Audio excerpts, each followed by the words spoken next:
அதற்காகத்தானா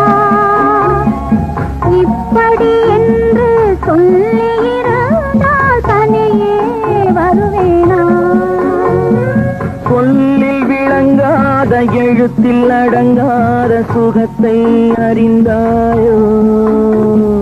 தூக்கம் வளராமல் பாக்கி தெரியாமல் ஏக்கம் அடைந்தாயோ?